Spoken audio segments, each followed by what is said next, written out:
Perussuomalaiset äänestivät Kreikan 3. tukipaketin puolesta viime viikolla ja nyt tätä ja muita ajankohtaisia aiheita kommentoimassa ulkoministeri Timo Soini. Oikein hyvää huomenta. Oikein hyvää huomenta koko Suomeen.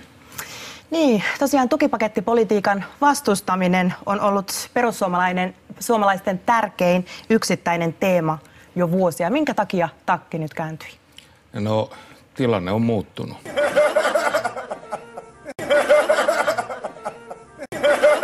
Jos olette hallituksessa, oletteko valmis myöntämään Kreikalle Suomen osuuden seuraavaan mahdolliseen 3. tukipakettiin? Se saattaa olla edessä kesäkuussa. Soini aloittaa. Ei tätä tukipakettipolitiikkaa, pyramidihuijausta pidä jatkaa. Ja Kreikka ei tule koskaan maksaa velkojaan takaisin, eikä se tässä valuutassa selviä. Nyt pitäisi olla hallittu tie ulos.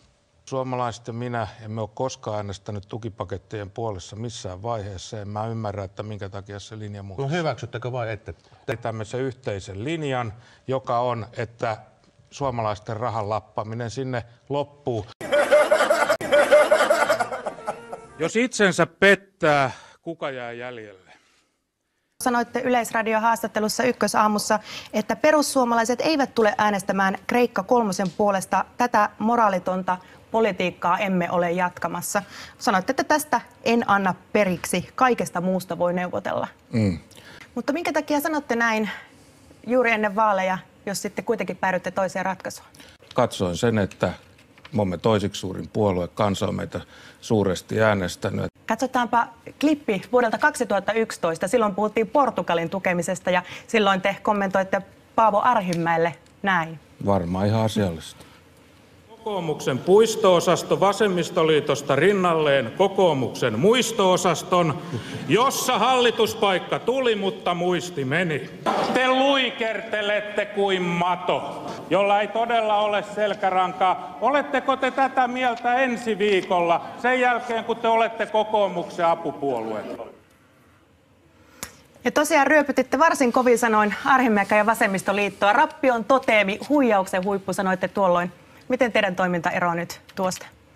Te luikertelette kuin mato, jolla ei todella ole selkärankaa. Politiikassa joutuu tekemään epämiellyttäviä päätöksiä kosmisessa kylmässä ja minä sen päätöksen tein. Näin, mutta esimerkiksi vuonna 2011 kirjoititte Wall Street Journalin Se näin. onkin hyvä artikkeli. Kyllä mä luin sen. Demokratiassa poliitikon valta on lainassa kansalta.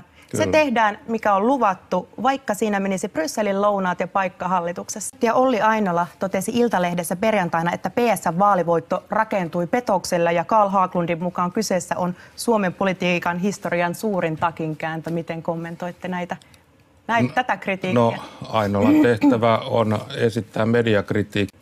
Miten arvelette, että tämä vaikuttaa omaan asemaanne puolueen puheenjohtajana? En usko, että vaikuttaa millään tavalla. Sitten seuraavissa vaaleissa katsotaan, että miten käy. Hallituspaikka tuli, mutta muisti meni. Te luikertelette kuin mato, jolla ei todella ole selkärankaa. Oletteko te tätä mieltä ensi viikolla, sen jälkeen kun te olette kokoomuksen apupuolue? Ja tosiaan ryöpytitte varsin kovin sanoin Arhinmäkeä ja vasemmistoliittoa. Rappion toteemi, huijauksen huippu, sanoitte tuolloin. Miten teidän toiminta eroaa nyt tuosta? Mitä se on, kun jytkytetään? Kuinka te kehtaatte ja kyllähän te kehtaatte.